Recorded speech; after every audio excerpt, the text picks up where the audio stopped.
এবার ভারতের বিখ্যাত সিঙ্গার রানু মণ্ডলকে টেক্কা দিতে যাচ্ছে বাংলাদেশি বিখ্যাত টিকটকার প্রিন্স মামুনের সহধর্মিণী মিস লাইলা বানু।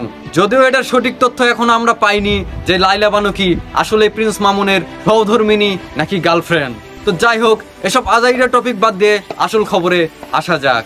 সাম্প্রতিক সময়ে দেখা গেছে হিরো আলম যে স্টুডিওতে গান গেয়েছিল সেই একই স্টুডিওতে লাইলা বানুর একটি গানের ভিডিও ক্লিপ ভাইরাল হয়েছে।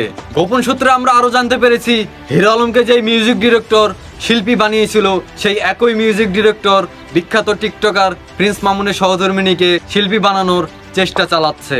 এইদিকে নেটিজেনরা সেই মিউজিক ডিরেক্টরকে উদ্দেশ্য করে লিখছে তাকে যদি তারা সামনে পায় তার অন্ডকোষ নাকি ছিঁড়ে নিবে। এইদিকে গোপন সূত্রে আমরা আরো জানতে পেরেছি যে বিখ্যাত টিকটকার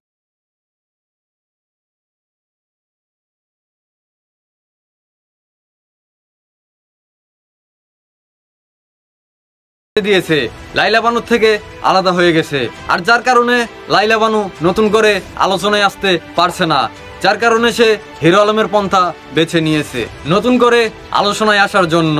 এইদিকে দুষ্টু নেটিজেনরা লিখছে যেহেতু একই স্টুডিওতে হিরো আলম এবং লাইলা বানুকে গান গাইতে দেখা গিয়েছে সেহেতু তাদের দুইজনকে নিয়ে একটি সিনেমা বানানো হোক, সেই সিনেমার নাম দেওয়া হোক লাইলা আলমের প্রেম। এইদিকে